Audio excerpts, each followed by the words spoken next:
Recording is going. All right. So welcome everyone to answering your applique questions here with the We Fly Global Kite Conference.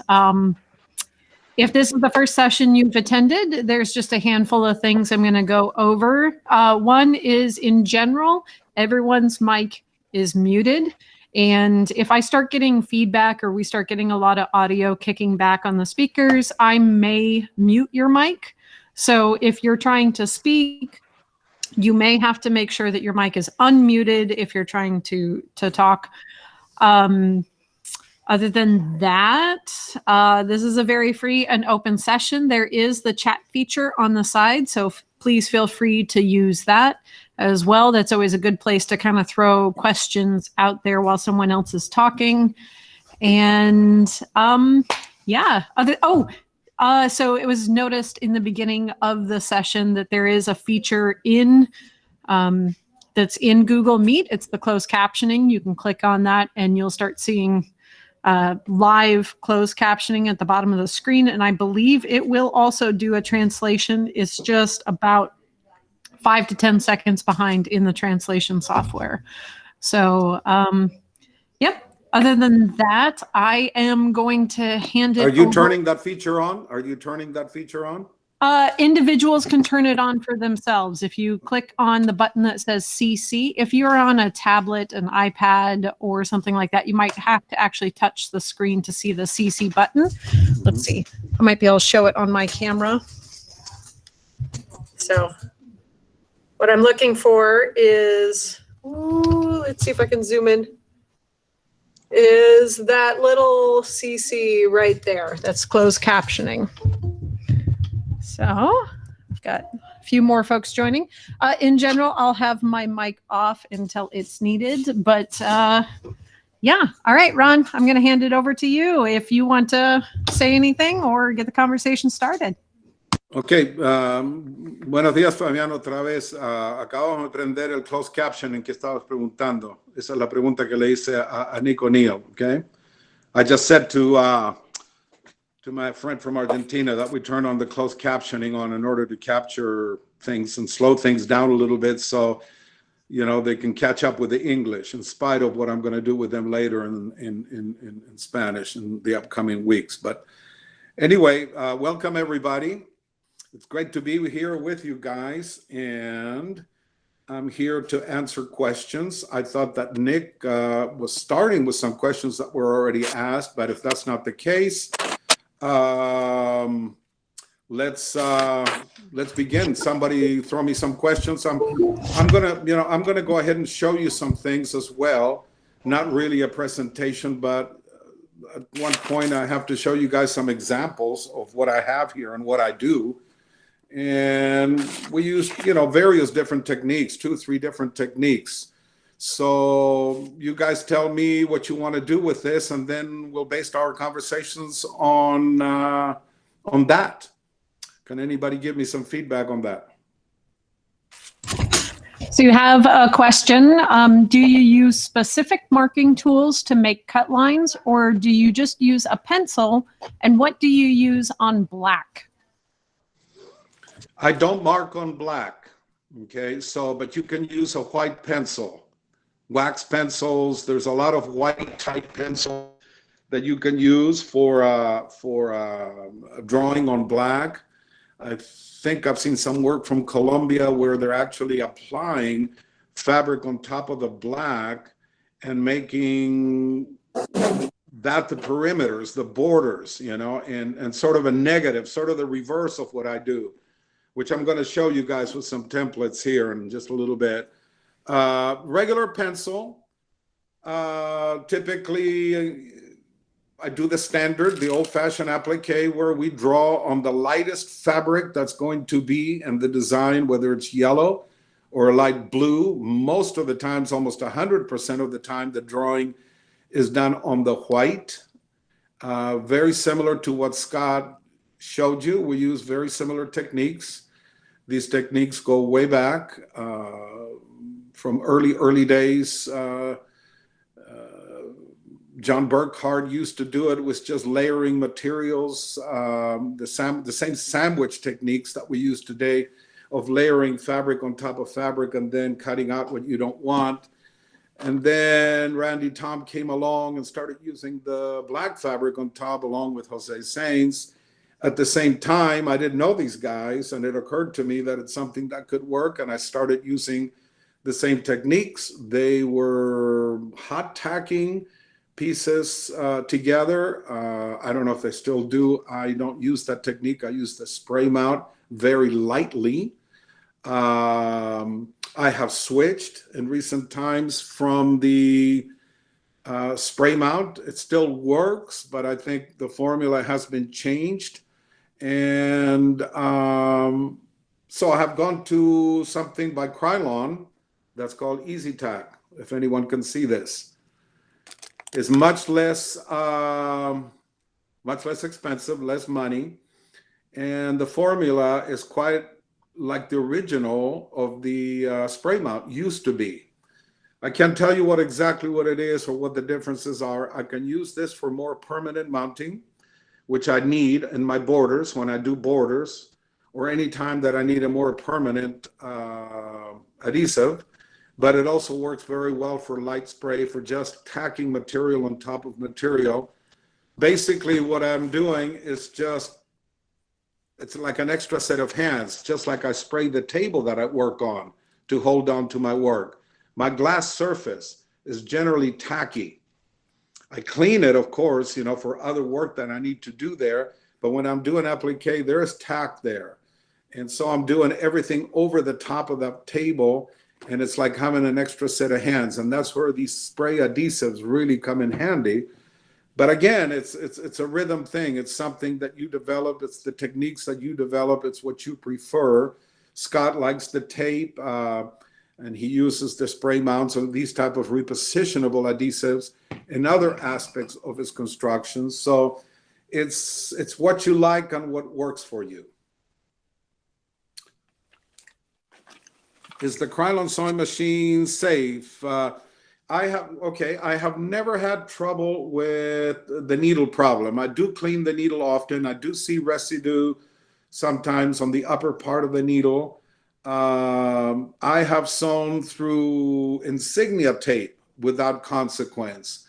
And maybe that's got to do with the FAF machine, or a machine with a walking foot with a dual feed, and the combination of needle, again, what I've professed in my sewing machine videos, that more importantly, the size of stitch that you use is, first of all, acquiring a balance of thread, size of needle, and then finally stitches. But no, I've never had trouble running the needles through glue. It's never through the glue. It's never fouled up my stitches in the past that I can recall. Hey, Ron, I have a general question for anyone that wants to answer this. Let me unpin. There we go.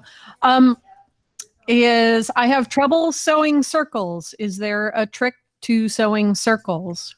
So I know we've got quite a few master kite builders and kite makers online right now that may have their own tips and techniques for sewing circles or curves. Okay. The curves, not so much. The circles, the smaller they get, the more difficult that they are. So you cannot just keep turning the work around and around and around. Quickly grab, see if I can find a cardboard template that I can show you guys what I'm talking about. Hang tight there.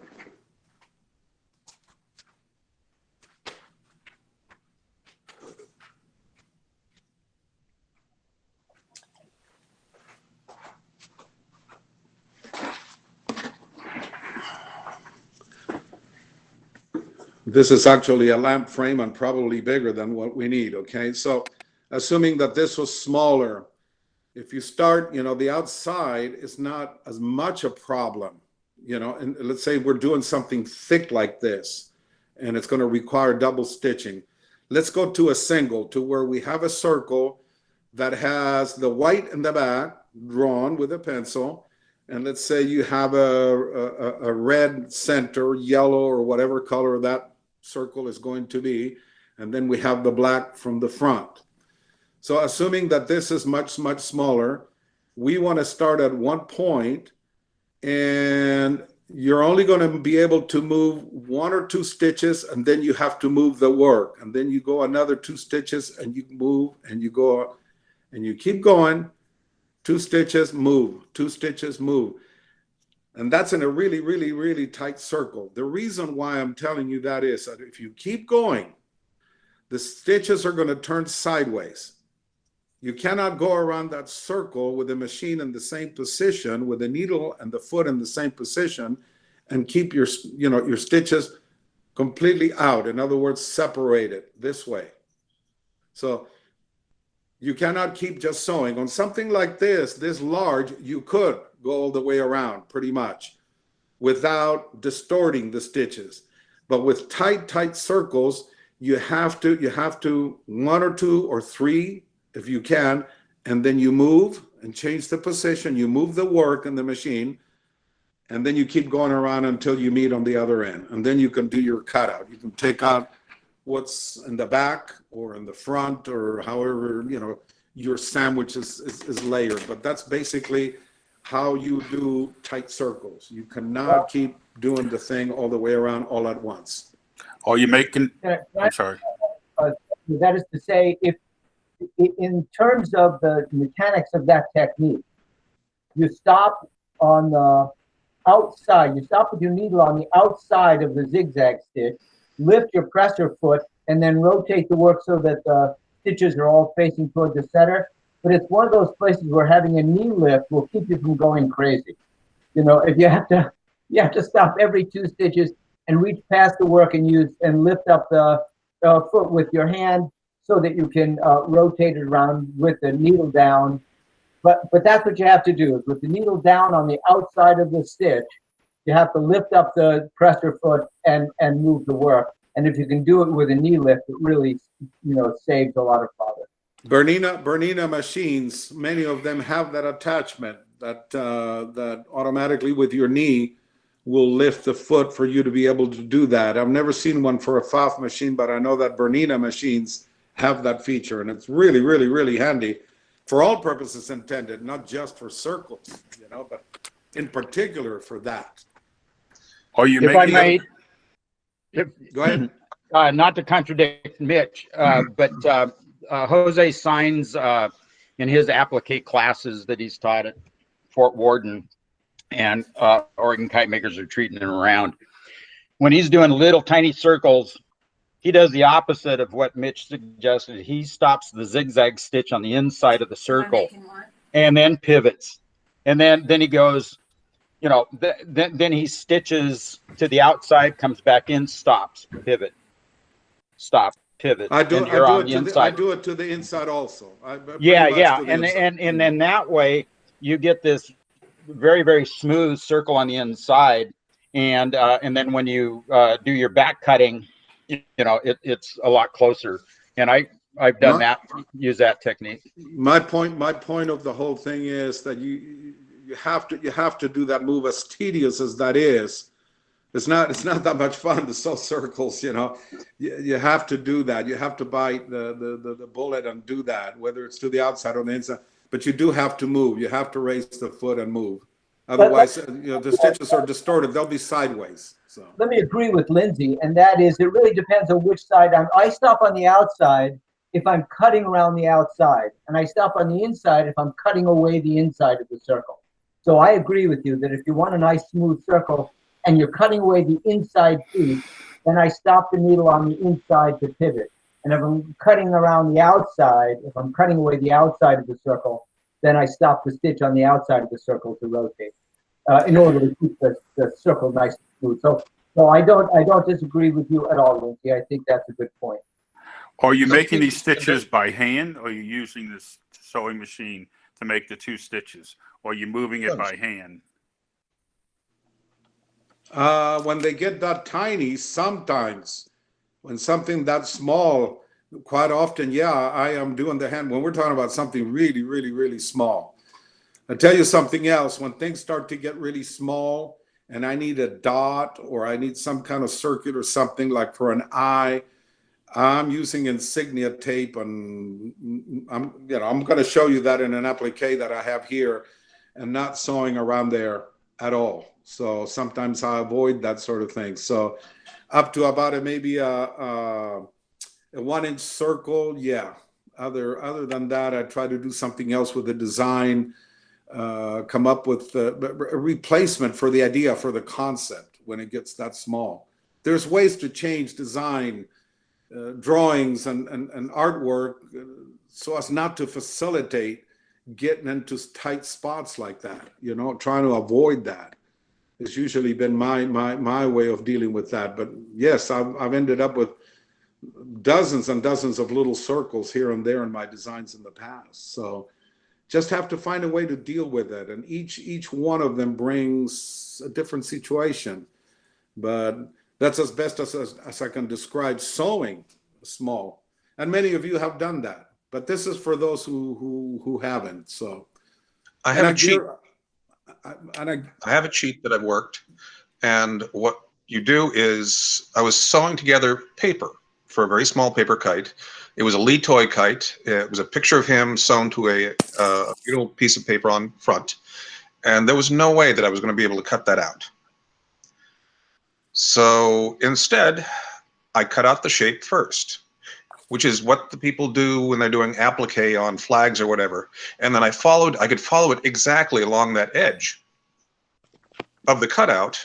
And when I got through, I showed it to Jose, and he said, "How did you do that?" I cheated. I already had the shape. So if I have a tiny circle, I will make a perfect circle, put it exactly where I want, and sew around the edge. That means I only have to cut the other side. I never have to cut that. Right. You could also paste it down with snot tape. As long as it's exactly where you want it and you can follow the outside, it doesn't matter that you miss the edge a little bit with the black thread. Right. You're only going to miss it by that much, and it doesn't show up, which is how Jose was wondering, how did I put that handprint on there and sew all the way around the outside? That cut afterwards. So there's 2 questions I wanted to bring up, and this is for anyone to answer, is that how do you remove adhesive when the kite is done? So say you've used spray mount or something else to hold your applique pieces together. And also if someone could explain what is back cutting. Right, I saw that question just now. Back cutting, first let me answer the question about cleaning first, okay? Hang on 1 second, guys. I'm switching cameras here.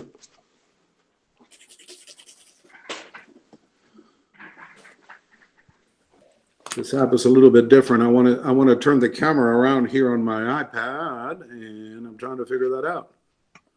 You know, Ron, while you're doing that, I want to put in a plug for my favorite goo remover. There's some stuff called Goo Gone, which has got a very citrusy smell. It's not like petroleum based. I think it's based on orange peels or something. But this stuff Goo Gone, it's not terribly greasy and it doesn't stink up my basement. And I use it to take off the residual spray mount. Hopefully, I'm spraying so lightly on the applique that, you know, it's not that hard to get it off, but you buy it in little bottles of yellowish stuff.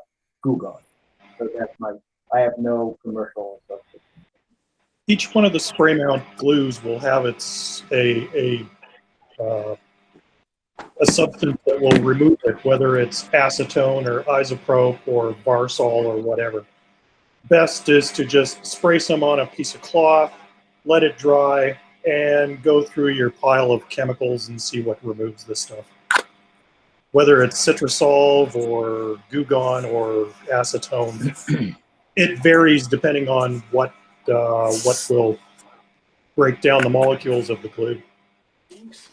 What I use is VN and P naphtha, which is some nasty solvent. But I've been using it for 30 years and it hasn't affected me at all. But anyway, Can you see, But guys, this? you definitely want to use glue or gloves with it. But what naphtha does is that it's a very hot solvent, and it doesn't soften the spray adhesive. It releases it, and you can roll it off, and it ends up on the rag, so it doesn't smear. And in my cabinet shop, this is what I've used for contact cement for 30 years, because for a while I was doing a lot of black laminate when I was doing beauty salons. And anytime I used mineral spirits or anything else, it would just get this film on the laminate. And then naphtha was the thing that just took it right off. And it's, like I said, it's hot, so it flashes really quick.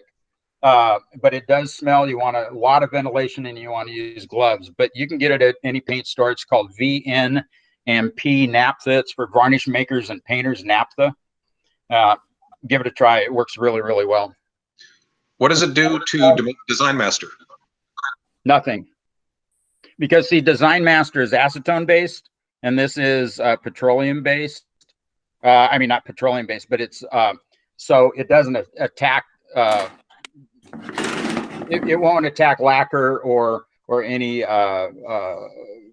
non-oil based paint. Guys, can you see what's on the screen? Yes. Okay, everybody asks. See, everybody likes a different thing. I've heard of all these other things too, you know, and I have never tried them, and I will. For years, I've been using the mineral spirits. This is another product that also they changed the formula for some reason. It used to evaporate very, very quickly, and it left no residue of any kind. Today, it looks like when you clean, you know, and good with, you know, with a good amount, it looks like someone just put oil stains onto your kite. Not to worry, because that will all evaporate. You can continue with the work. Mineral spirits have always worked for me. I've always been able to remove all the glue from all the nooks and crannies from everywhere with this stuff. There is another version of the mineral spirits that comes in a plastic white bottle. I don't have one here. And that evaporates much quicker, but it requires way, way more elbow grease. In other words, with the cleaning. This will clean your work almost immediately from the spray. So when you use, again, like I was talking about needles and combinations of this, that, and the other in your sewing, the same thing happens with the paint, and the same thing happens with the spray. We're only using the spray with a light mist when we're doing applique. We're using it more heavily when we're doing permanent adhesion with the spray. So the less glue that you spray on there, the quicker and the easier that it's going to be to clean it, okay? So it's a balance. It's something, it's also another rhythm that you develop when you work with this stuff. But mineral spirits have always worked for me, but that's not that you shouldn't try some of these other things that are being suggested here, okay?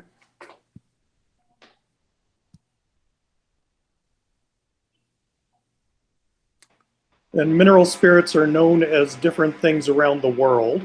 And one of its other names is naphtha. So, yes.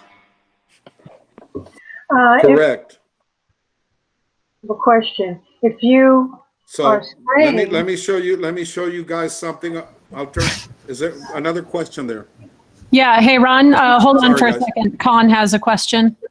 if you are spraying the two layers together and then sewing,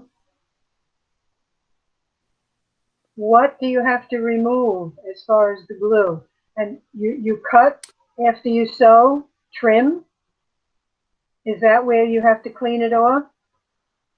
Okay, this will answer both questions. People saying, what is a cutout? Okay, I'm going to show you guys that in some samples that I have here. Okay, so let me turn the camera once again around and go to my work over here, and then we'll talk about what is a cutout and what is it that we're cleaning. Okay, Yes. hang on one second here, guys. Okay. You guys are going to see this on video. It's being edited right now. Okay. Nick is working on this stuff right now as we speak. I already did a video on Applique that some of you may have seen, and it's extensive. And I decided to do something simpler. So here we're looking like a flower pattern, something where I could explain things simple. So you're going to see this on video material. This is what it looks like from the front with the black lines. Okay. A cutout is what we're taking out. These orange pieces overlap one another, and they overlap here into the yellow. How you layer them depends on what's going to come out from the front of the kite or what's going to come out from the back. So this is called a cutout. The second question is, what spray are we removing? Well, after we've sewn from the back, after we have layered all our materials, we began by drawing the lines, of course, on the white. And then from the other side, we put our pieces on, the yellow, the orange, overlapping one another. And then we put the black on the top. And so we sprayed here to put those pieces on. So we're going to be cleaning. This is tacky right now. This hasn't been cleaned. So we're cleaning here, we're cleaning here, we're cleaning here, we're cleaning here. So these are all cutouts to answer the question that other folks were asking about. Here's another technique done with thicker borders that require a template. There is the template for it. Okay. So there we get to sew double lines, but the process is quite similar, except you end up with these very thick borders. But where does the black come from? Did you paint the black on? The black, we go with this template on the black fabric and we hot cut all of this. Okay. Sorry. So this gets, you pre-cut, you pre-cut this on the black and you leave it on there. So here we got a little bit more glue sprayed on the back of this template. Okay. And then we apply this to the black, a piece of black. And then we hot cut the insides, these spaces. We put our orange pieces from the back side on there, and then the red. And when all of this is put together, then we hot cut around and weld all the pieces together. And you can actually use the scissors. You can cold cut there as well. But we hot cut the whole thing. So we end up with this. This is all explained in that video in high detail, okay? So I'm showing you this, trying to answer a couple of questions, where do you clean? What's a cutout? So those are two separate questions. So a lot of my work these days is done this way. Another example would be the newbies, okay? Here is a new kite in black and white. And you see how thicker all these lines are thicker? This is the template for it. Once again, it's a full cutout. So we hot cut this black border. We pre-hot cut it.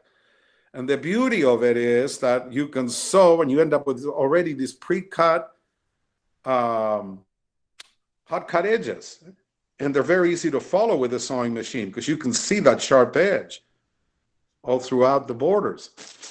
And so in the case of this, these pieces were tacked onto with a spray, with a very light spray to the white fabric. And the same thing with the other V here.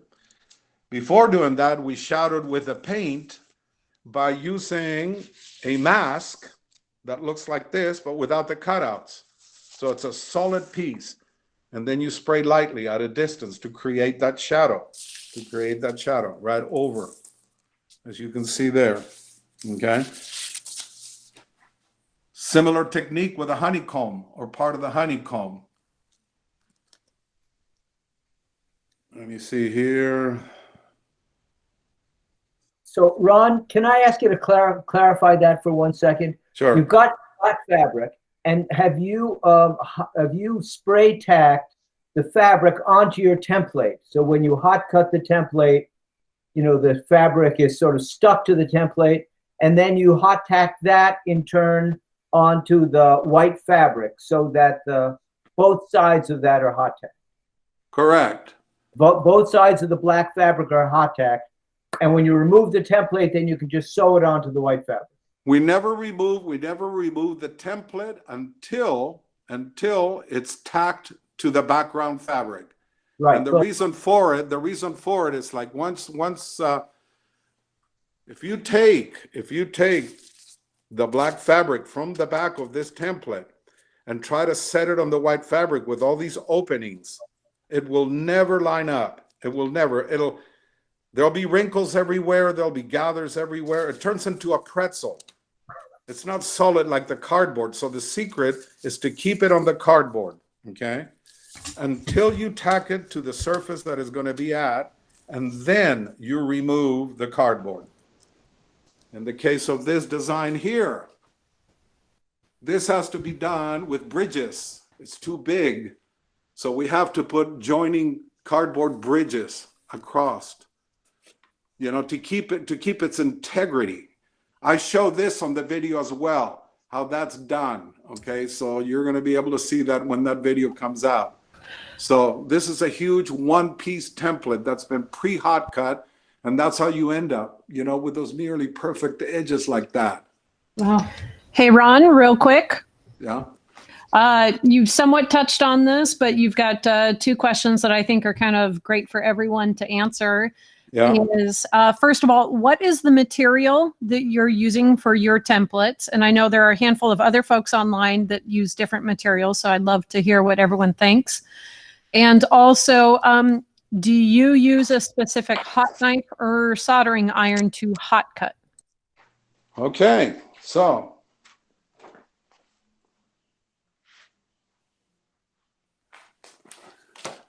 I'm going to put them on the cardboard here so you can all see them. Those are my main 2 tools right there.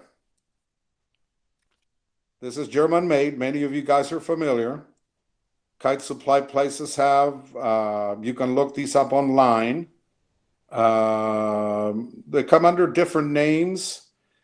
I have bought dozens and dozens of these soldering irons from Weller, from other companies who make very expensive ones, okay? This one is from Harbor Freight.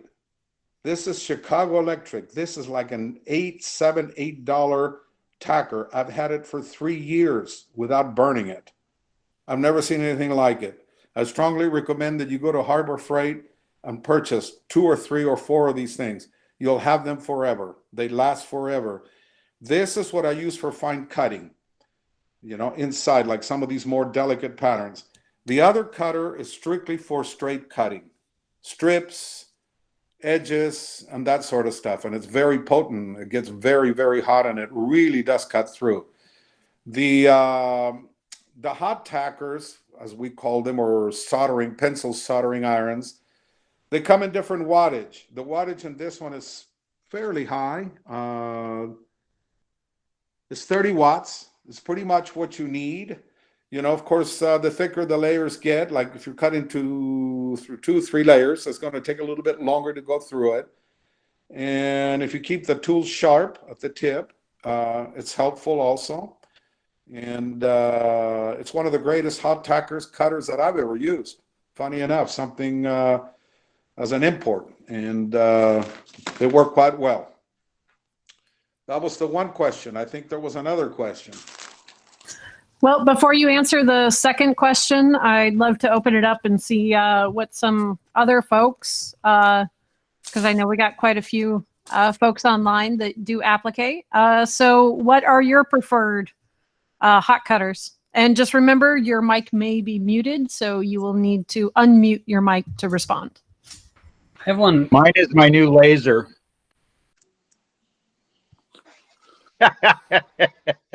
I have one quick note that I was able to find a soldering iron that has an automatic shutoff. So if it's not jostled for a little while, it'll turn itself off, which is really nice after I had one that burned itself out after leaving it on for too long.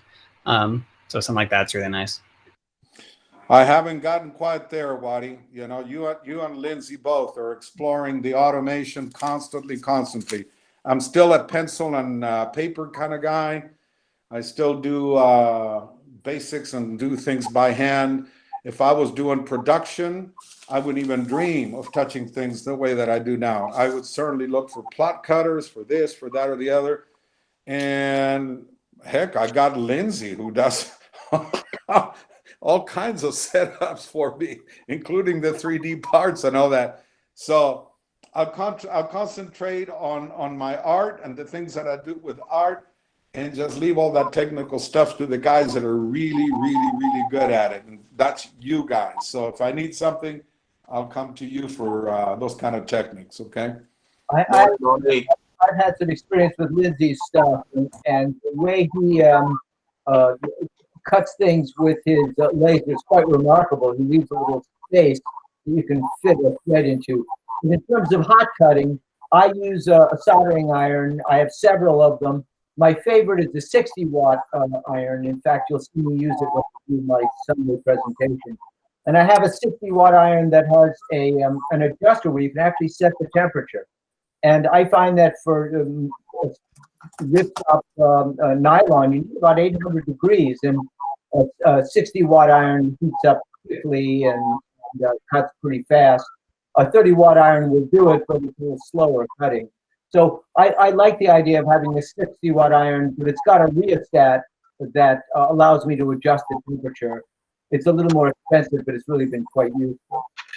While we're on the subject of that, I'm showing you guys here another kite that's done with a one-piece template, a pre-cut template, as I was showing in the simpler form of that little flower. The seahorse was entirely done that way. Okay. The snail was done that way. That bee over there, I can tell you that Lindsay cut out hundreds of those little dots for me. That's insignia tape. I was not about to start sewing around those. And there's other pieces in there in the back that have been laser cut. So I can't say that everything in my kites is devoid of some of that tech stuff, but it does come in handy, you know, especially when it comes to the small stuff. So there's an example of little dots that I would not sew those on. So that's insignia tape, cut by laser.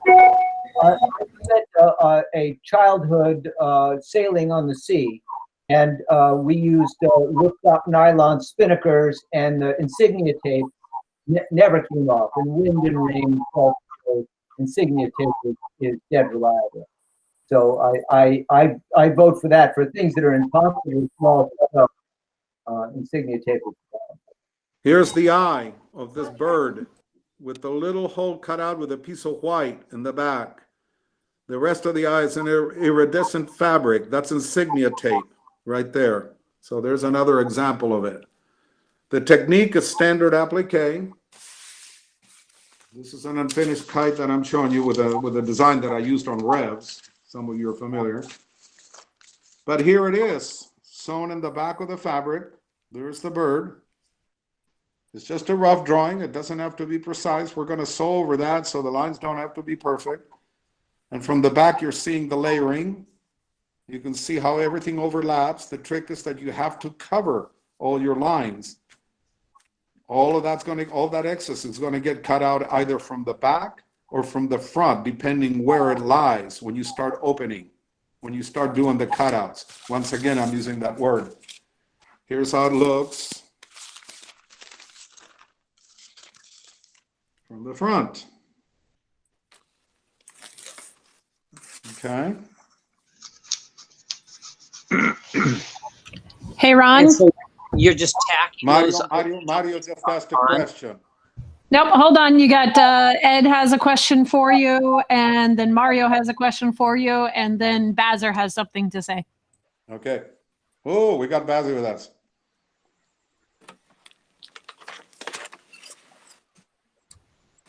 What You're is up, the Ed. question?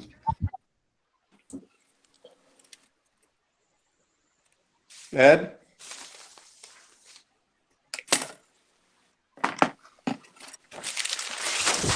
Sorry, I might have misread it. I think that was Eric Jensen. I just saw me flash across the screen real quick. So Eric, So are you I- there? Yeah, so I was looking at the different layers that you had there. So essentially when you're layering from the back side, you're tacking each one of those little color pieces onto the different sections. Is that correct? Tack That is welding? correct. I'm spraying at a distance. I'm misting the fabric, basically. You're missing the entire section. I'm working over a tacky table. The glass table is tacky. This Okay. white is nice and flat, laying there. So the tackiness of the table is like having an extra set of hands. Mm-hmm. So if I have to lift each one of these pieces, it doesn't lift all of it off the table for me. Okay. So yes, I'm lightly tacking, I'm drawing, and then I'm going on the opposite side of the fabric. I'm layering all these pieces on with a light mist of the glue, of the spray. And then I Okay. come in and cover it with the black. Okay. Now, as you add that black, there is a possibility because of density of color that now, because those lines that I marked are on the inside, in some places it might be difficult to see it when you're at the sewing machine. So you might take the pencil and go over them again on the back side in places that you're having a hard time seeing it because of the layering. It gets darker and denser as you go forward, as you go towards the front of the kite, especially when you put the black from the front. So you might have to remark a little bit from the back here and there. So putting some strong black lines there to begin with is advisable, you know, so not lightly, but heavily. They're going to get covered. You're not going to see that after it's sewn anyway. Mm-hmm. Thank you. Okay. Say, Ronnie, Yes. one thing I want to make a statement about is that what Ron is showing you on the cranes there, I mean, that complex multi-layer applique, and I mean it can be overwhelming in your trying to get your head around this. Do you have something that's maybe one or two layers that's more graphics, you know, if we have time? I don't know, but I just want to let people know that if you want to start appliquing, just do like those circles that Ron's got up there, you know, with the orange and stuff. Circle with a black border. I just showed you that. Grab scrap fabric and start there to understand what he's talking about. This is the reason why I made this video. That's why this video is coming out following, because on the other one, I'm explaining how to do those birds. And so we go into high detail in there, and it's highly understandable. We had a gentleman that's built 2 kites so far from that video. He's never built kites before. I don't know where he learned the rest, but he showed us online some pictures of 2 kites that he did that are absolutely fantastic and quite elaborate. He says he made a lot of mistakes. He did a lot of this and that, but he got through, and the work is stunning, actually. So that's why I decided to do the next workshop with this very simple form, so people can understand orange, you know, how to layer all of this over white with the markings, and then come in front and put the black layer over that, and then come in from the back once again and start sewing along the lines, and then start cutting out from the back what you don't need and from the front what you don't need. And in the previous video, I showed you how to do a repair. Let's say when you pick the fabric, if you cut through it, or with the scissors, you go through a layer, or you start cutting stitches off. We show all of that, how to do those repairs as well. We can put another piece in here, right on top here, put another piece of white from the back, and the same thing in the front, and re-sew it, and take the bad one out and leave the good one in.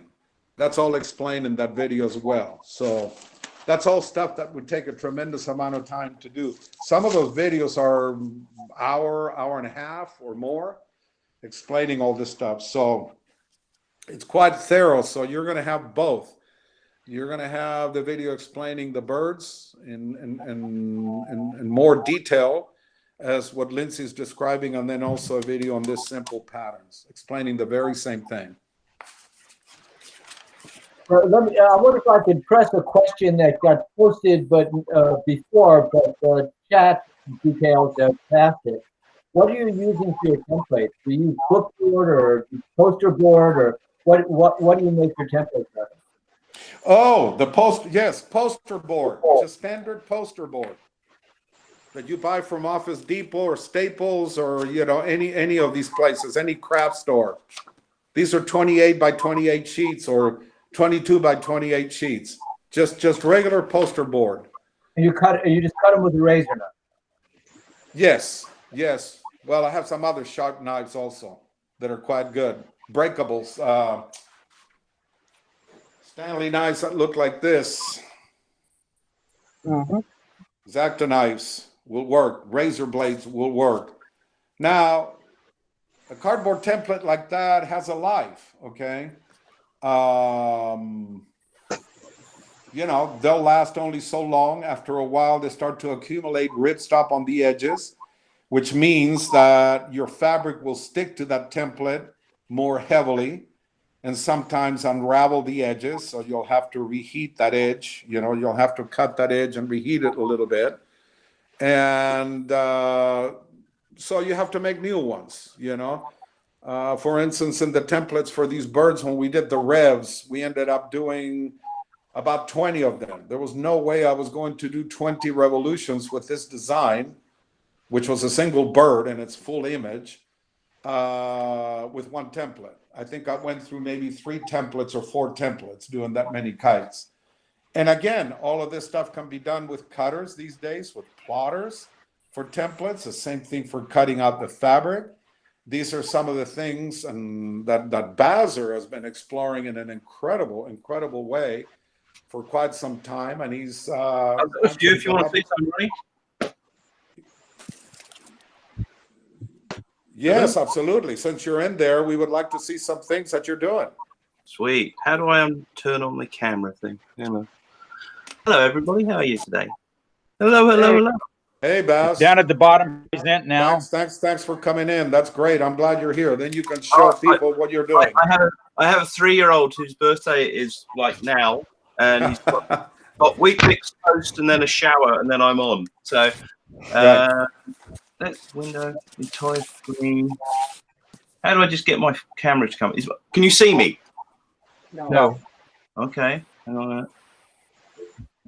Go to the right to those little 3 dots, and it'll give you a menu to switch the camera. Ooh. If you're on your computer, He's on Win. You're on computer, Bazer? Yeah. I was I going like the bottom. to mention while Bazer is getting ready, you can get some good templates out there, like Tim Elverson's circle template. It's coming up. So for us that don't have lasers or things of that sort, find things like Tim Elverson was producing. That's the guy. I've seen it. That's a great little tool. The Tim Elverson. Anything with metal though will slow the heat down on a pencil cutter a little bit. Except stainless steel. Except stainless steel. That's correct. Sorry, guys. My computer. Design. Tim Elverson runs a company. It's called Fire Dance Design or Fire something Design. Pardon? Windfire, I think. Windfire Design, and he sells those multiple steel templates. I have 1 or 2 similar templates for things like circles. It's definitely worth spending the money for a metal template. The other thing that I wanted to add, though, is what you say about poster board is true. It doesn't last very long. But they make a heavier kind of pressed cardboard called book board. If you buy hardbound books, the cover of a hardbound book, the cardboard in there is called book board. It's a thick cardboard. It's a little harder to cut with a razor knife. I sometimes use a number 11 scalpel, and but it lasts for a real long time. It lasts much longer. It burns much less, and you can even cut the edge with crazy glue, and it keeps better. So that's another option. You can get wood ones, you can get metal ones, but when I'm doing something whimsical and I'm just making up my own template, I want it to last, I use a board instead of poster. And you can buy boards the same as you can buy.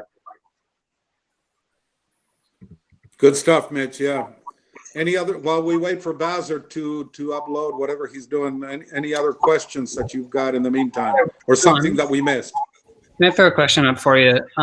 When you're doing the layering, you've got your white, you got some colors in the middle, and then your pre-cut black on top.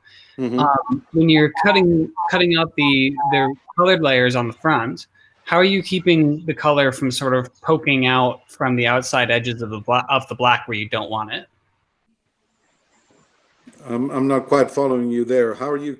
Right, like, so you've got the pre-cut black, and you've got, say, on the right side of the black, you want it to be orange, and on the left side of the black, you want it to be yellow. But you have the orange kind of, bleeds across both right now because you haven't cut out the front yet. So how do you sort of cut out that orange over the yellow in a way that it doesn't show up at all? Make sure it's completely hidden by the black. So if you have a middle layer, you want to see how you don't see the sandwich of the middle layer color peeking out. Are you talking about with my technique with a pre-cut template? In any case, I mean, pre-cut or otherwise, it seems like a bit hard. I mean, if you're doing standard applique with a single line and layering, and you're drawing from the back, you're cutting on the inside of the black, and you're cutting all excess on the outside perimeter as well. I think, Waddy, what you're thinking is that Ron pre-cuts his black and then then puts it on and sews. He's using the black over the entire piece and then back cuts both sides of the line. On standard applique, yes. On the pre-cut, then we hot cut that black, and then we layer the colors from behind and get rid of the whatever is bleeding to the outside as well. So that's a whole different thing, and I show that. You get rid of the bleed over before you even sew. Is that what you're saying? Yes. Well, and then the other thing to consider is that if you do have you've got, say, 4 layers, and you've got black on the top, when you're using your applique scissors to back cut, depending on which side, you can heel the scissors over, so then it kind of cascades down towards the stitch line. You follow what I'm saying? I mean, there's different ways of doing that. Then that way, it kind of layers it towards the cut, depending on, and it doesn't have, I mean, it's just a tiny, maybe a ½ degree or something that you have to heel the scissors over in order to get that effect. If that's what's happening. I've got a pair. I'm going to show Waddy something here. And I have to. We need to let Bazzy come in here. He's probably got something already. Baz? He's not there. Okay, I think he'll be back in just a second. But Mitch, you had something? Let me Nick, let me show this. Bazzer, we have no sound from you. It's utterly. Can you hear me now, Dave? I'm back. Okay. Two quick things that I wanted to respond to. First of all, it's if you're going to back cut and heel the thing over, it's well worth having a great pair of scissors. And I've got a pair of 4-inch Ginger applique scissors. They're scary sharp. I had to mortgage my house to buy them, but it's worth it. I went around with this enough. There they are. That's what I use. They're great, and they're sharp enough and precise enough that you can heel them over in order to undercut. But what I started doing when I have multiple colors, and I don't exactly use the same technique that Ron does. If I'm going to have black on the top, I cut all my colors and get them out of the way, and I put the black on last, and that's the last sewing that I do from the front, and I make sure that it covers the other pieces. Because like you, I had those middle layers of the sandwich sort of peeking out or straight peeking out. And so what I've done is I just don't do the black when I do the rest. I do the black last to make sure it covers. So that's guys, let me explain this again, okay? Here's standard applique once again on the bird. You see all the materials that are in the middle, okay? You see the overlaps. In the case here, they're going to come out of the front after I cut out the black from here. if I understand correctly, he's asking what happens to all the rest of the stuff that's on the outside. Well, that's going to get cut out also, cold cut it with the scissors, with the sharp scissors. So you're taking stuff out of the front and you're taking stuff out of the back where necessary, okay? So depending on how you layered things. So here we're going to take white, and by the looks of this, this orange is overlapping over the rust, so it's going to come out of the back.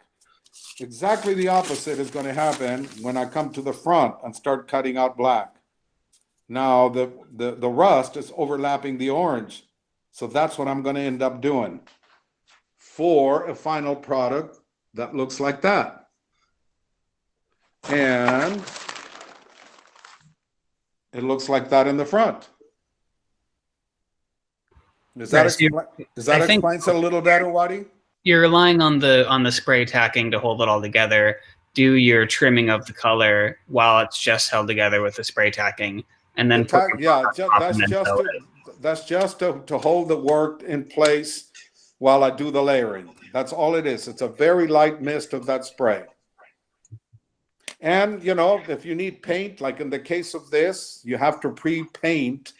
Here we have a layer of the very light, you know, fade of yellow. And for that, I use very similar techniques as Scott uses. You guys can see it in many of the kites that are here. There's some of it there, you know, with the dots. That's sprayed at a distance and sort of outside of the area, you know, so all of those are the things that you have to keep in mind before you start layering and cutting and all that. If there's any paint in any of these parts, you have to do that first before you put it in there. At least in my case. It may be different with Scott, but with the techniques that I use, that's how it's done. These black and white bees,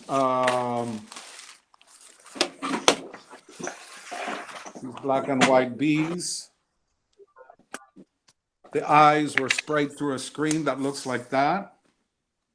So you have to spray, heavily spray, one side of the screen to get it to tack to the fabric, right? To a piece of white. And then you spray through that and you get that. You get that.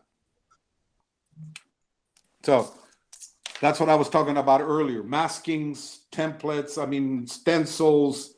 You can spray through all kinds of things. I came back from Oregon, from Lindsay's house with some interesting things. These are leather cutouts from his, let's see if I can bring this over here. Hey, Ronnie, while you're doing that, I just want to let Spence know that you're not doing any back cutting until you've sewn. And Correct. So everything's sewn down.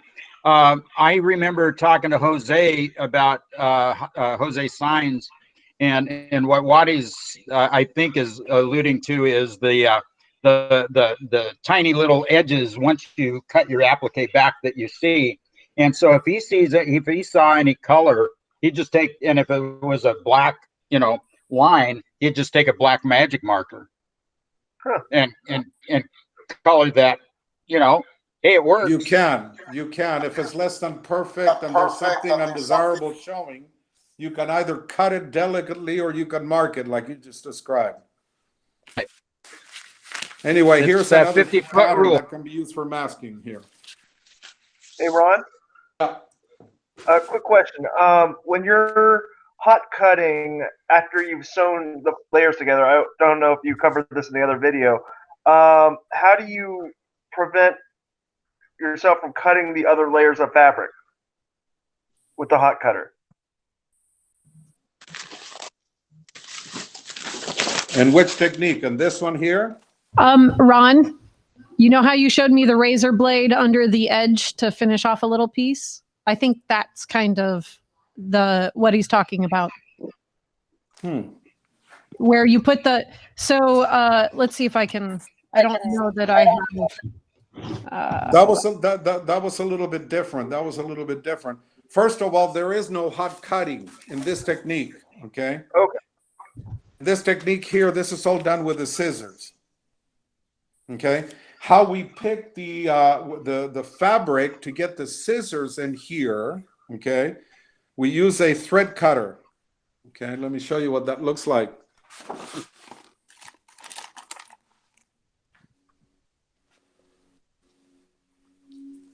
So I pricked that. I just basically pick on that. This is very, very sharp. Okay, so you have to be careful not to go through. If I ever go through or I have to do a repair, it's generally because I overused this tool and I went through both layers. So you pick and you open and then you go for a corner. Like in the case of this, you go for that corner.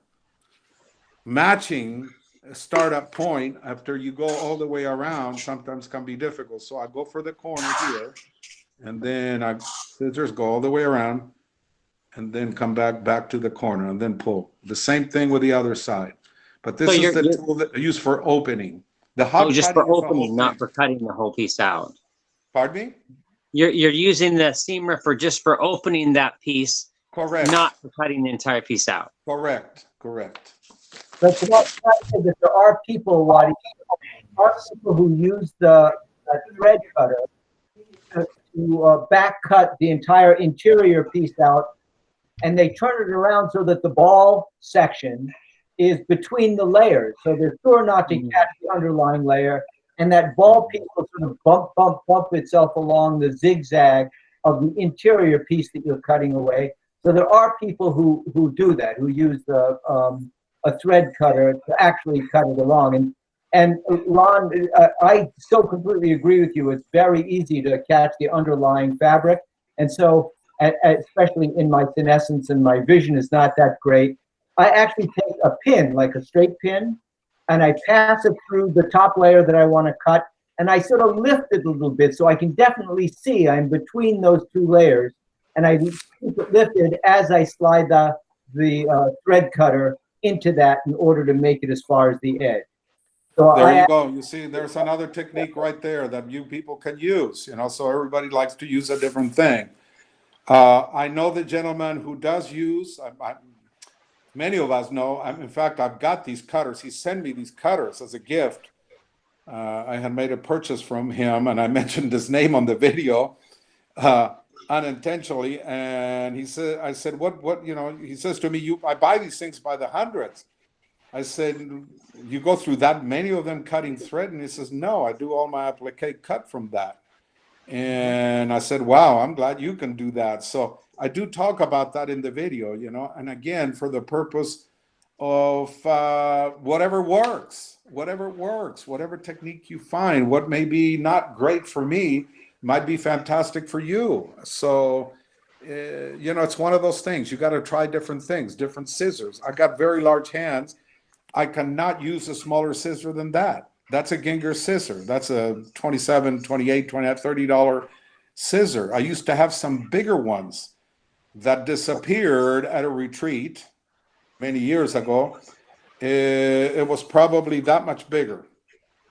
And I made a demonstration at what today is UMake. What was that called? Maker back in the day when they first started that.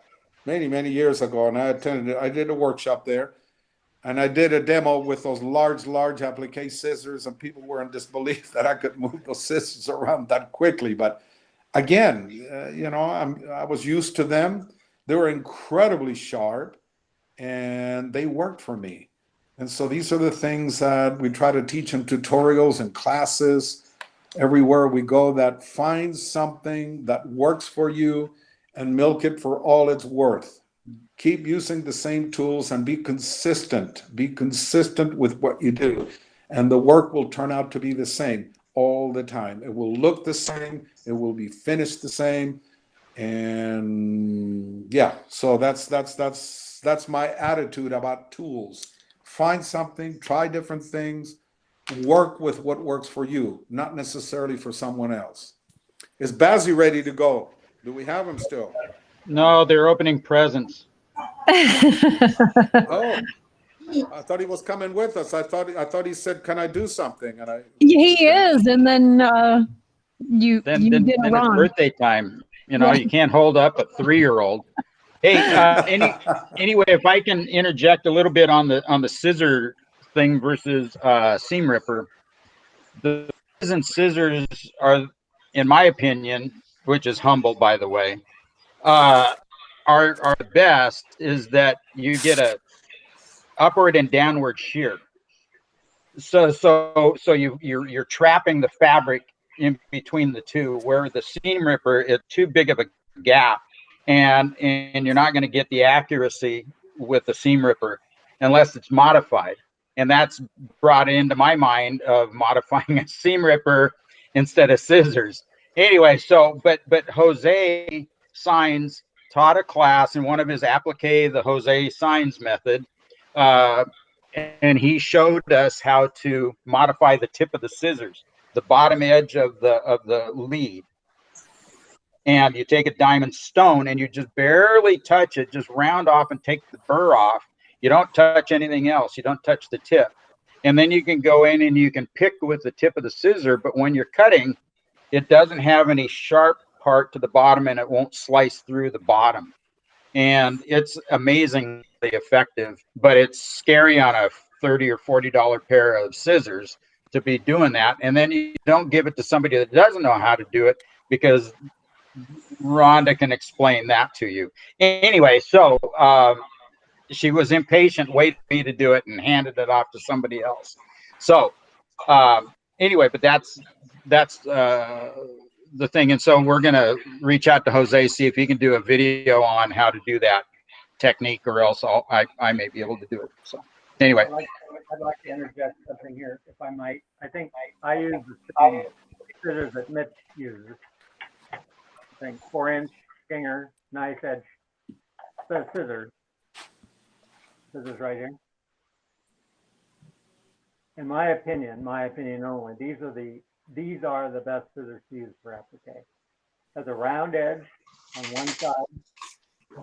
Only has one cutting blade.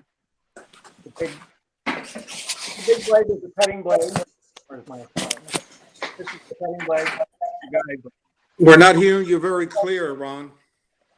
This blade is not sharp at all. Oh, there we go. This blade, the rounded one, is razor sharp, and I sharpen it when I'm doing applique. I'll probably sharpen it 2 or 3 times a day to get it razor sharp. This part, the curved part, when you applique, goes down under the fabric. And when you're appliquing, you only use about that much of the scissors. And because this is round, it bounces over all of the stuff underneath the fabric. Never gets caught. Fantastic. What are those called? $15. Ginger 4-inch knife edge scissors. It's the same as mine, only smaller. Yeah, they're the knife edge, not applique. The applique have the 2 points, and the knife edge has the round. The scissors that I got is exactly like the one he showed me, only smaller. But these ones feeling so sweet. I see. Those are applique. These are appliques. Right, and that's not what Ron's using, or that we use. Hello, Jill. Yep. Hello, Jill. Yep. When those are working, when your scissors are working right, I mean, I sometimes, for small things on the inside, I sometimes use a seam ripper.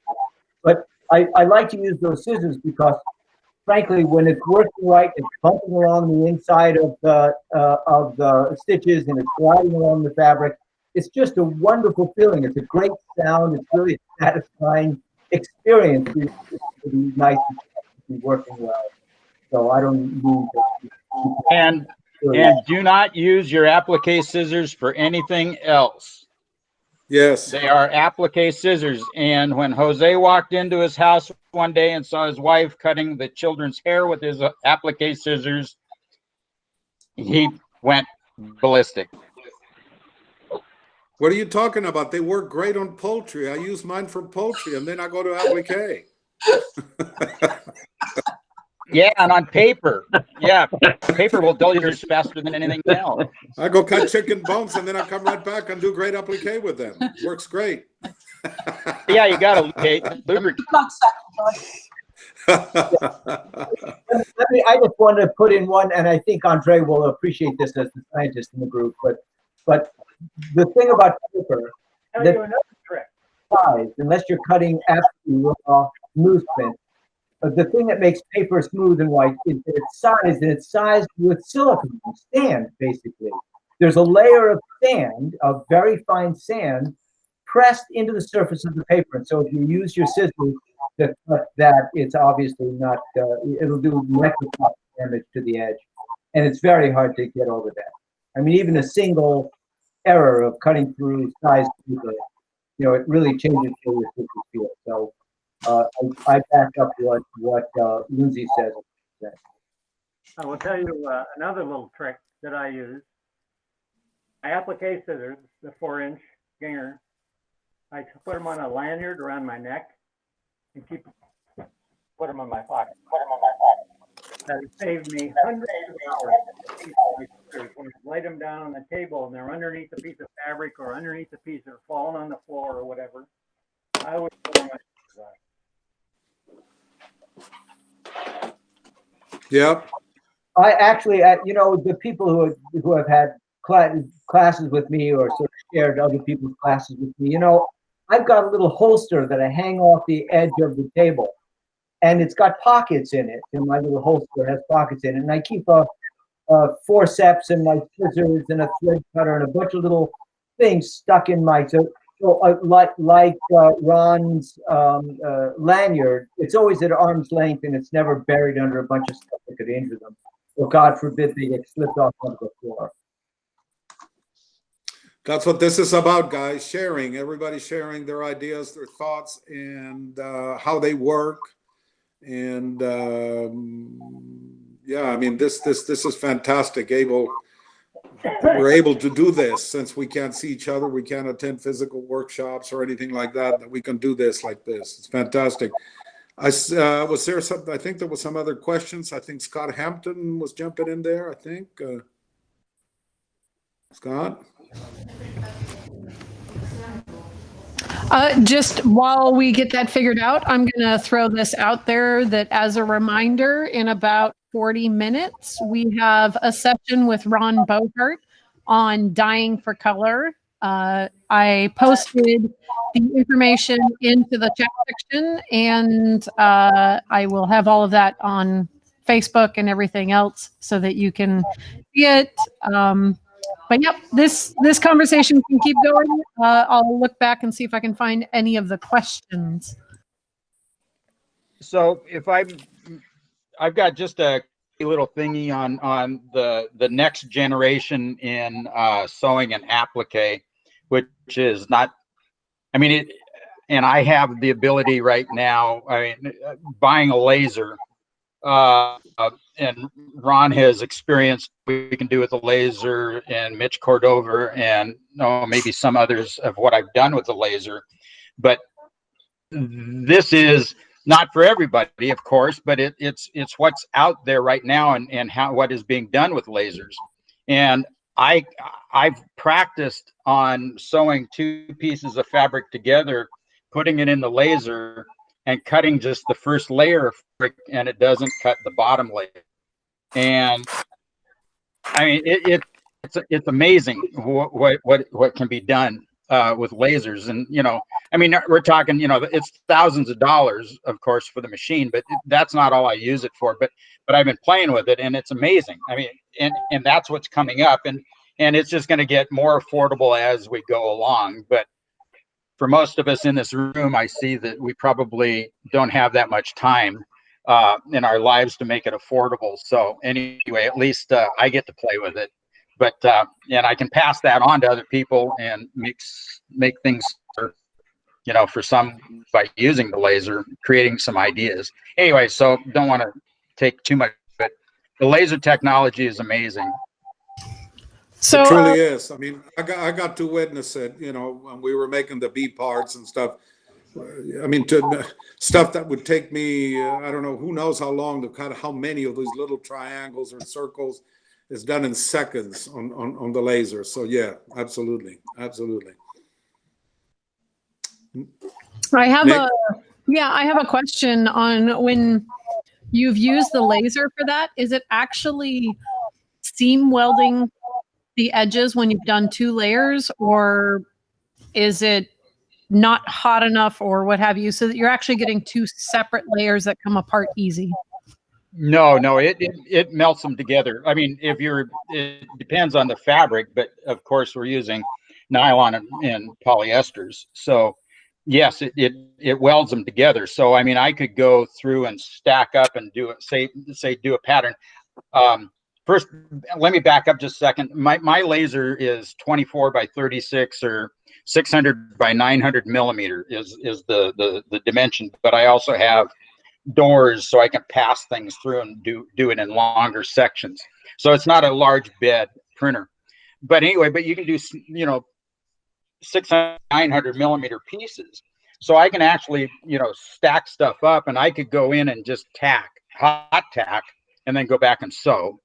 Or what I'm experimenting with is doing 2-3 layers, sewing, putting it back through, and I can register it with in the software so it can adjust, and go back through and just cut to a certain depth. And I may be able to cut through 2 layers. I may be able to cut all the way to the back and leave the back and not touch, and then just pull the stuff out. But yes. So the question is, it does weld it together. So I got a request here in the chat from Mario De Luca. He wants to know if you can make him a laser cutter. I could, but no. No, It's a little out of my wheelhouse, but come on, Lacey, you can. I know you can. I mean, a smaller version doesn't have to be big, but I guess you could. Could you? Yeah. Leila Sulmeister de Argentina, thank you very much. Un millón de gracias, Leila, por atender. Vamos a hacer todo esto en español cuando tenemos la oportunidad la próxima vez, ¿ok? En vivo. Gracias. Sí, señor. All right, we've got Bazzer. His sweet little 3-year-old Sam's finished opening presents. So I would love to have Baz. Hi, Baz. Hello, can you see me? I can. Glued to glue. I miss you. Unfortunately, yes. Hi, guys. As you may have heard, Sam's 3, and couldn't hold off opening any more presents. So I don't know what time in the morning. It's 7:20. There you are. He's been up since 6:10 and wanting to open presents. So there you are, you handsome devil, you. Hello, darling. So I was in listening to Ronnie earlier, and he touched on using vinyl cutters. Well, some of you may have seen the Dragons coming out recently. I'm actually in the middle of production right now. How do I get to see what my screen is at the moment? Hang on. Oh, that's me up there. This is truly fantastic, guys. Pay close attention. This is really, really superb. So we have a lot of, we've had lots of talk about how to cut things out. And of course, we're always going for scissors and everything like that. When you get to, if you ever have the joy, misfortune, got to do what you want to produce them for a living. Curse. It is a curse. And what we go through first is that whole production side of getting your idea. Once you've got your idea, then people tend to want to buy it. Well, when you've got a piece of sewing which takes you 24 to 30 hours of cutting out, you're not going to make any money. It's quite simple. You're not going to make any money. Correct. So you need to speed up as much as you can where you can. Now, that usually means investing money. But you may have heard Lindsay's got his laser cutters, which are a joy to behold. But the cheaper level of entrance is probably a vinyl cutter. Now, what's a vinyl cutter? It's a big bar that goes backwards and forwards with the blade in, like your cricket machines, but just a bit bigger. Okay? So I'm on wheels. I can spin you around. Excuse the workshop. Like I said, I'm in the middle of everything at the moment. Over here at the back, you see a couple. I got a 24-inch and, that way, and a 54-inch. Now, how do you do it? It's taking me, how many years? 3.5, 4 years to get this nailed down. So your first problem is getting your fabric attached to something to go through those plotters. And for years, there has not been the right thing to do it with. So the other thing, of course, you need to do is put it through a heat press. So you can cut something out, bond it with glue, stick it onto the other one, and then heat press them together so they become stronger together. So you need vinyl cutters, heat presses, and also a substrate, the bit it sticks onto, that actually can take heat from a heat press. Now, for years, we've not had it. There's been lots of tacky-backed pieces of plastic and mylar as used in vinyl cutting, but until digital transfers started coming out for the printing process, there wasn't something that could take the full heat of the dye sublimation press or a press itself. We can talk about dye sub as well if you like later, but that's another ball game. So here in Australia, I walked into a local vinyl company who now supply me and said, I need this substrate. And they go, oh, you mean this? And bring me up a roll of, I think it's called 853 over here. It's a tack something or other. Let me find a roll. It's basically a mylar with an adhesive back and a polythene coat on it. You peel it off and you've got a tacky surface. That will run through your vinyl cutter. And if you have fabric attached to it, you cut fabric. Simple? Simple. So let me show you a piece. Right, this is a dragon in layout at the moment, as you can see. By doing this automatic cutting on the front, I'll show you all the pieces in a while. All I have to cut out is the back. So this, on either side, plus anything from the front, I can still tell you is 5.5 hours of cutting on this kite. It used to be 24 hours.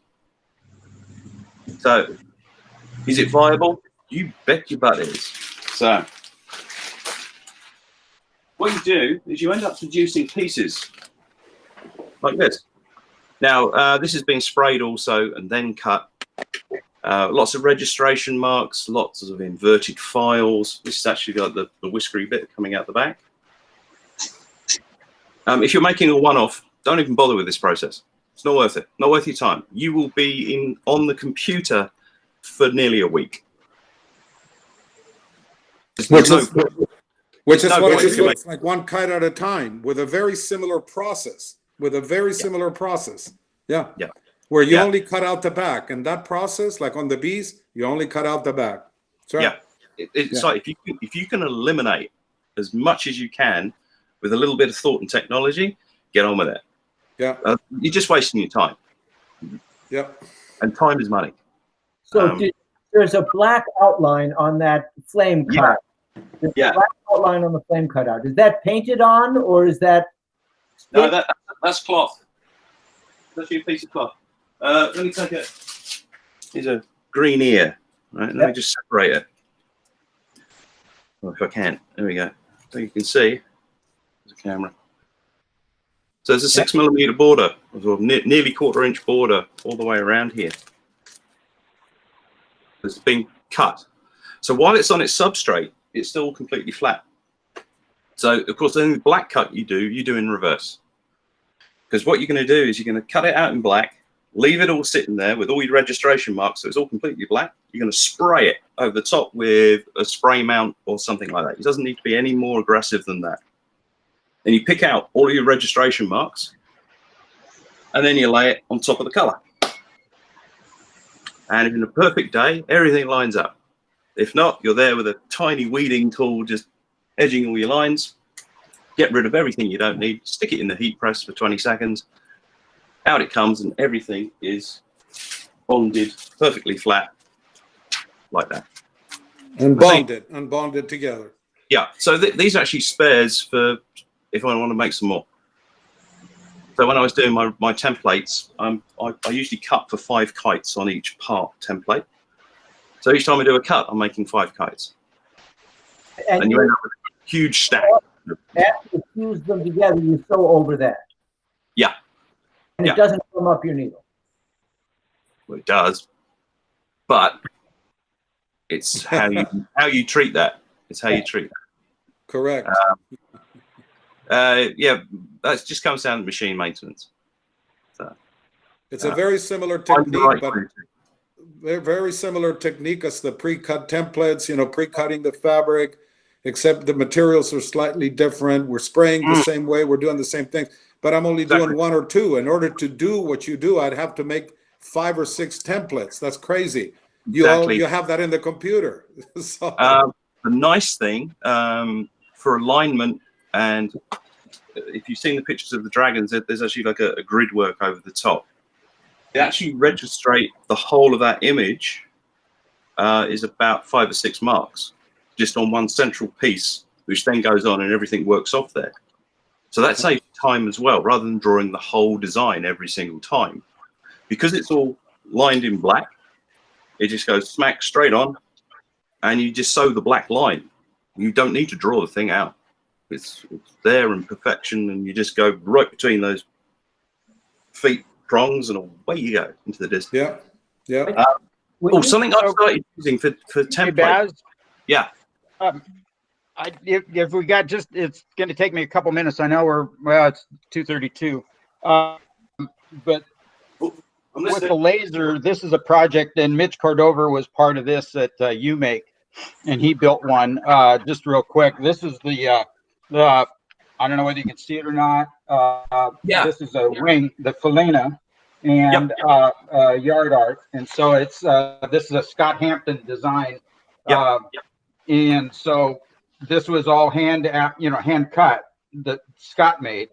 And so for the class, what I did on the laser is that we took manly fabric, the 1.5 ounce fabric, of course, and made the wings.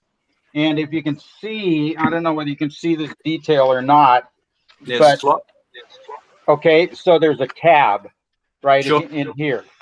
Okay, so this is this nice wing in fabric that was tacked or painted. You painted that. That was laid down on a board, and then the black cutout. Can you see the lines through it? Yeah. Okay. So what you've got there, Lindsay, that is what you're looking at, is how the black, when I cut it, basically looks like, but it's on a solid substrate. Exactly. Around. Right. And then we dusted the back of then we dusted the back of the black. We laid it over the white. Yeah. Then they sewed around on the front around. Same principle. And then just snipped the tabs, removed it, flipped it over, back cut it, you were done. Very similar techniques. Very similar techniques. There's some tabs. Yes. The last thing when you put this down is you don't want this bit wobbling away somewhere. Bazzer, so this is what Bazzer and I have done this years when he was in the States, and we do it occasionally, but we're always kind of like on similar planes, but slightly different tools. And so just a little advertisement for tomorrow for the one at 1 o'clock. My session is on collaborating at a distance. So we do this stuff with Ronnie and there's no way Bazzer both I and Lindsay can do what we do unless we talk to each other. Yeah. At some point, I can guarantee it. That there'll be something comes up and it's just like, boys. So join in tomorrow and you'll understand what we do. I have a question Go ahead, Ronnie. for you, Bazzer. I have a question for you. What do you call substrate? What is the black fabric? What is that? All right. Heat sensitive type of. Okay. What I talk about when I say a substrate, it's cutting out. It's cutting out. Okay. When I say a substrate, what I'm talking about is a backing to the fabric to allow it to go through the machine, like a carrier. Okay. So it's an adhesive carrier. What you need to find is the right amount of tack on there. Right. They come in multiple grades, and if you get one that's too aggressive, you'll never get it to peel off the backing when you glue it together. So it eliminates the spray. It eliminates the spray and whatever. Somewhat. You then spray it, but the spray you have to put the two pieces together has to be stronger than the tack on the substrate, as it won't peel off. I got you. They're very similar techniques, just using different materials, basically. You know, with a pre-cut thing, you're doing it on computer. I'm doing pre-cut templates with a poster board. You know, like you see in the bees and many of my other designs. You know, to get those thick edges and borders. Talking of templates, I wanted to talk to both Ronnie and Lindsay anyway about this. And I know a lot of you make templates up for your kites. Have you considered using styrene? Really thin sheets of styrene, because you score it, you bend it, it breaks. Okay? Yeah. Now, if you're only making 10, 20 of something, a sheet of small styrene or a whole sheet of 8-foot styrene, what do we use to get it at, Lindsay? Well, I just bought 20,000 switches, half a millimeter thick styrene, and it's like $10 a sheet for a 4x8 sheet. Okay, but that's strictly for marking only. You cannot hot cut around it. No, you can't hot cut it. No. I mean, here's a dragon template. Yeah, the hard styrene that we're talking about is what yogurt cups used to be made out of. Yep. So that can be used for spraying. It can be used for many other. Oh, absolutely. Yeah. Styrene, awesome, and it's so fast to work with. So you can buy in the States, you can buy like a plastics. They should have sheet styrene. But just look it up on the internet, because there's online sources. It rolls up. You get it in various thicknesses. Basil bought some thick stuff that I have that he couldn't use because it was too heavy through his machine. I've seen it. I know where to get it. Right, and it cuts with an X-Acto knife easily, and then you just barely bend it and it snaps. It's clean. So what I wanted to say to Ronnie and Lindsay and everyone else is here, stick that on the substrate and then run it through your machine. Or just run the styrene straight, but it tends to crack if you're not keeping it completely flat. You can run your plotter blade over it, so you don't even have to draw it out and use an X-Acto knife. Right. So you have to make relief cuts in to break it open and stuff, but I can run a sheet, a small, 54-inch because I'm spoiled, but I can run a whole sheet of that through, score it, and then crack it, and I've got this template. I've not even had to draw it. I've not had to cut it, and it's done in about 7 minutes. Right. And you're using that like to overspray for spray coloring. You can use it for so many things. You can use it as a spray mask. You can use it for just pencil drawing, quick things. That template there, I've done, how many of these are dragons in this run? I know 20, 24 dragons. And it will last a very long time. It's good for another 20, 30. You can do this on a Cricut machine. Yeah. Albeit that it's small. I have a vinyl cutter that is a 24-inch capacity vinyl cutter that, God, what are they? $300 or something like that from US Cutter in the States. They're not expensive. They've really and so Cricut has those adhesive sheets that you stick things down to and cut it. And that's what Bazzer has done with the sheets of styrene. Printer and buy a roll. It's about $5 a meter rather than $5 for a piece this big. Right, Sorry, but your sheet of styrene is the carrier sheet that runs through the plotter. They used to be. Okay, you're not doing that now. No, because what I found out I was doing, I was burning out motors, stepper motors, because it's just too much weight. If anyone remembers the colourful asteroid kites with all the black smoke now. Oh yeah. I didn't cut a thing on those. That was all done by machine. The whole of that plot was just one big sheet of black fabric going through on a 54-inch plotter. Okay, all nested together a bit. Can I ask something? This is a technical question, but you've got your substrate, and the substrate is attached to the fabric because the substrate has a sticky side to it. Yes. Okay, so then you put the substrate and the fabric attached to it through your plotter, and do you take off the entirety of the substrate, or just polythene back so it has a sticky side? Good question. Yeah, what you do is you literally just cut through the fabric and just score into the substrate. The same way as if you were vinyl cutting for heat set stickers and everything else. There's a thing. For years, people have been always printing on their kites, their logos, their names, and whatever they want.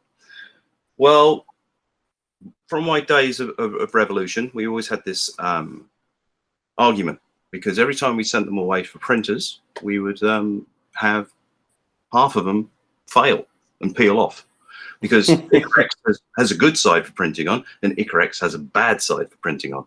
Yes. And when you've got 40 layers of fabric and you stack cut the center of your kites, half of them are one way and half of them the other way. You send them to the printers and you come back with 50% of wastage, or should be. I never liked that. So I started off actually spraying them for a while with a mask and a template. And then I started thinking, hang on a minute. I was looking at a pair of shoes and had a little logo stuck right on the back of the shoe. And it was vinyl. And so I started looking into heat set vinyl. And you can find the right vinyl to stick onto nylons and cloths. Which is why I bought all the printers, all the plotters. So you can buy a roll of this stuff. Hang on, just got to make my way through. I have a tiny workshop now, not a big one like before. But so here's a roll of a silver. And like I was saying about the substrate, the vinyl is stuck to a substrate. So you cut on the matte side, whatever shape you like, get rid of the bits you don't want, put it on the cloth, stick it through the heat press, and within 30 seconds, it's bonded to the fabric. So all of the logos you see for the Phoenix kites in the middle are actually a heat set vinyl. They are not ink, because ink fails. It's the vinyl itself that has the glue on it, not the substrate. The substrate is completely gone by then. So the good face of the vinyl is stuck down onto the substrate. You cut on the glue side so that your images tends to be in reverse. You peel out everything you don't need, which is called weeding. And then it's basically a sticker at that point. It has a sticky substrate, which helps you position it. You stick it on, heat press it, and then peel away the mylar backing. And lo and behold, oh, I have some right in front of me. These are test pieces. Lo and behold, so that's on a piece of 3/4 ounce nylon. That's a piece of, is it 1,000 denier? 800 denier bag cloth. And that's a piece of Icarex.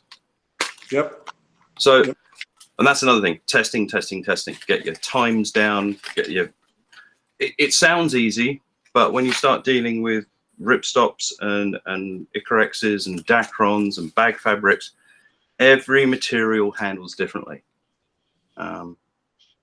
and will melt because it's so thin, or crinkle or shrink. So I use a system of layers of paper. So my exposure, although it might say it takes only 3 seconds to activate the glue, some of my times are up to 30 seconds, but I've got 6 layers of paper in between it. So my heat build up through the paper is more gradual. And then finally it hits and spikes at a certain amount of seconds within that. And then you take it out, it cools down gradually through the paper as well. So there's a lot of testing and learning to do. Yep. But with this sort of information, you can go, right, I'll go and play. It will take you a good 1.5 years to get it right. But the end result is phenomenal. I'm trying to find a kite with a logo on it. The end result will be very rewarding. That's the problem. Bad way to be. So hold on real quick, guys. I'm going to switch over to me for a second. Okay. Yeah, it's going to be me. Okay, so this is the time where I need to jump out of the chat and get the next session going. The chat can continue. It will keep recording, and happy to have everyone involved. Keep asking questions, keep chatting. However, at 3 p.m., we are having the session with Ron Bohart, who is showing us how to dye for color. So that'll be a really interesting session to attend. If the session closes down before you get a question into one of the guys here to answer for you, or one of the girls here to answer for you, You can always send me your questions and I'll make sure it gets out to the group and they can respond. I know a lot of folks are eager to share their knowledge. So with that, I have one last question and I will add it to the chat. I will also add the link to the Dying for Color with Ron Bohart, which again, that starts in about 15 minutes. So I will unpin myself, add to the chat, and then I am out of here and on to the next one. Cheers, Nick. Ciao. Bye, Nick. So we'll let Bazzer finish what he's doing, and then a couple more questions if anybody's got, and then I'll have some closing statements since we only got 15 minutes. All Give right, us all a break, and then we can move on to Ronnie Bohart. So Bazzer, awesome. go ahead. Yeah, so we're talking about vinyls and what to do. This is a gold one, and this is on the bag fabric. You can see it glittering away. So that, when I cut those out, is in a sheet of, I don't know, 20, 30. So in one cut, which will take about 6-7 minutes, I've got 30 logos all ready to go on bags. Again, this is a thing. If you're doing it for a living, you've got to, like I said, speed it up. You've got to get your production values up through the roof because people are paying money for what you do. If it's not perfect, they're not going to buy it. It's as simple as that. When you're making for yourself, you've got headroom. You really don't care if you're a few angle degrees off on bits and pieces. But if you're producing again and again and again and charging big money for stuff, you've got to make it the best it can be. And some of the older processes we use, yeah, they work, but they're not economically viable. And we're in a world that mixes with places like China. Yeah, will they ever make bespoke kites for people? Of course not. I think anyone who makes kites for a living here is well under the realization is that's not your market and never has been. You cannot compete in it. You're looking at that for really top 5 to 3% of the market, and that's it. Now, the more people who do that, the market gets smaller and smaller and smaller and smaller until the point of, do you start dropping prices because this or that? And you have to say, right, there is a decision. This is just a business thing. There's a decision where you go, it's not worth it anymore. I'll make for myself. And you've always got that thing. You've always got that thing. But you always want to stay in as long as possible. So here's another bag we did for, we did for me. The old Glory, the American flag. But that's all in vinyl. And again, you get a lovely effect, but not much money. Can I ask, I'm eager to try this technique. I'm not likely to buy a giant vinyl cutter for 54-inch wide stuff. No, you don't need that unless you're Cricut and these small sort of desktop, commercially available things at the fabric store. And do you think that's an adequate machine to give this a try? It will cut it. I do not like them, but it's because I play with real ones.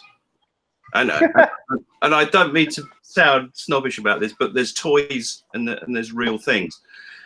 It will give you what you want. It will throw you through 15 other hoops that you've got to get through to actually make it happen. At the end of the day, a Cricut's not cheap. It really isn't. And you'll be able to go to good place to look at, US Cutter, over there in the States, based all over the country.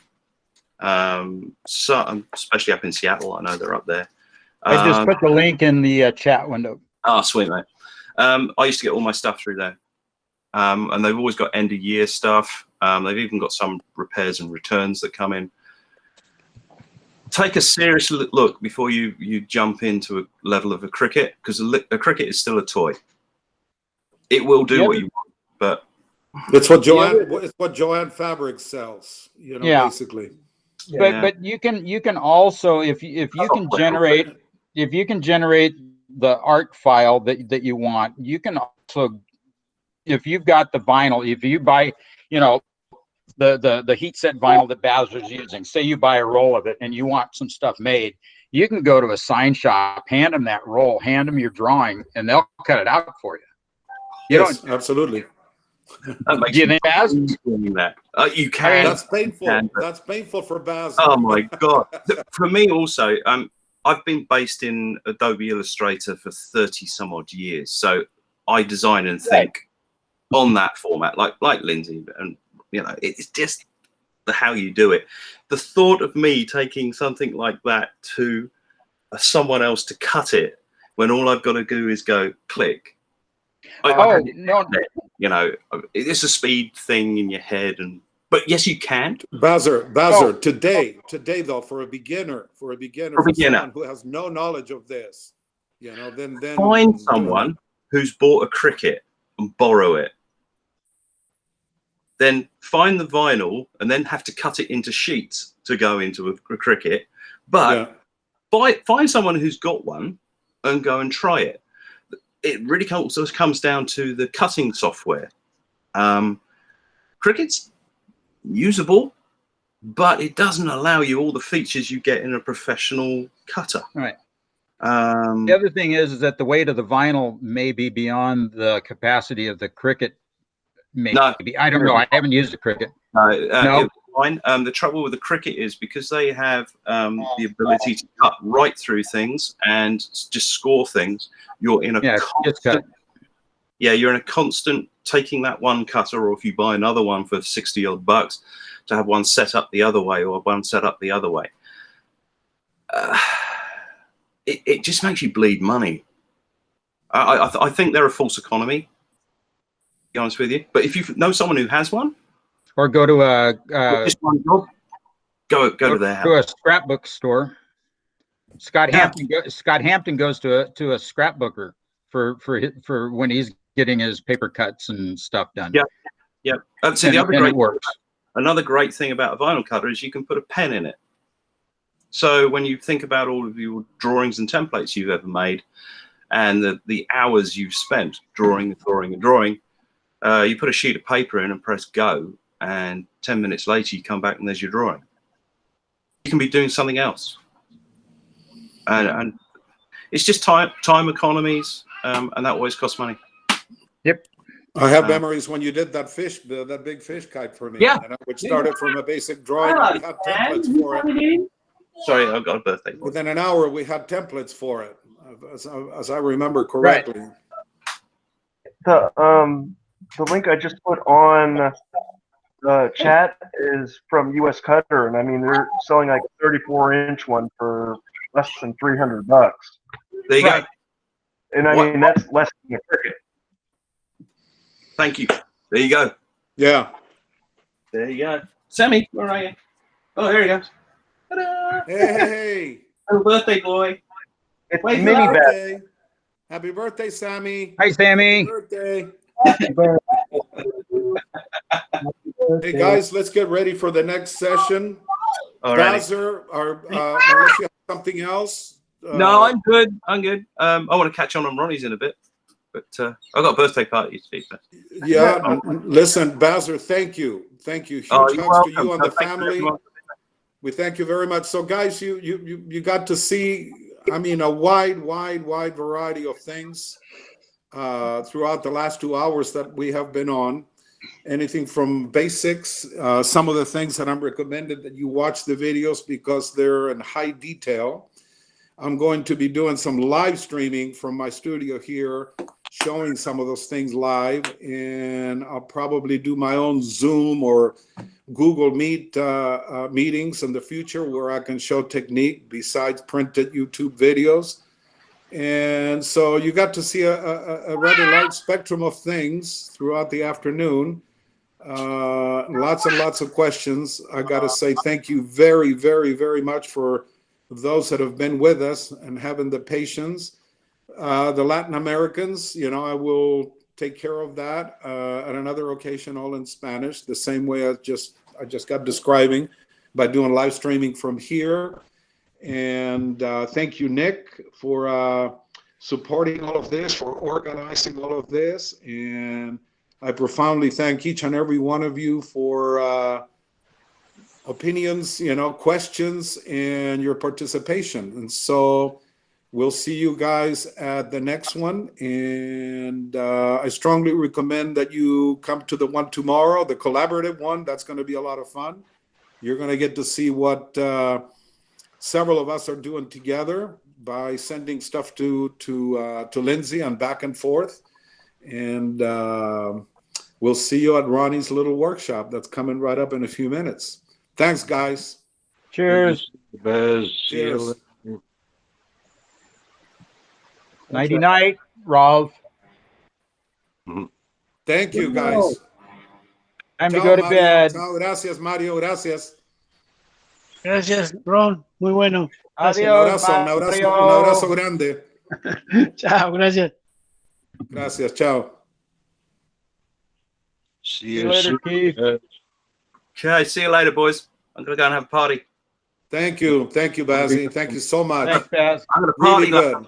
Really good. Really good. Now you have your worker there, Baz. You're not kidding, mate. To help you. Yeah, the real work. The real work is coming up. Part of your workbench just disappears for a 3-year-old every day. Thank you. I'll talk to you in a couple of days, Baz. All Have a right, good time. Thank you. Take care, everyone. See you Thank you. soon. What time is it there? Cheers. Cheers. What time is it? Oh, never mind. It is 2:57. No, in Australia? yeah, It's hang on here. it's what? It is 8 o'clock in the morning tomorrow. Exactly. That's about that. Okay. See you guys on the next one. Thank See you. you in a Bye. bit. Ciao. Guys, it was great. Great session. Great session. Yeah, thank you, Ron. Oh, you're welcome. Thank you, guys. It's all the way around. Thank you.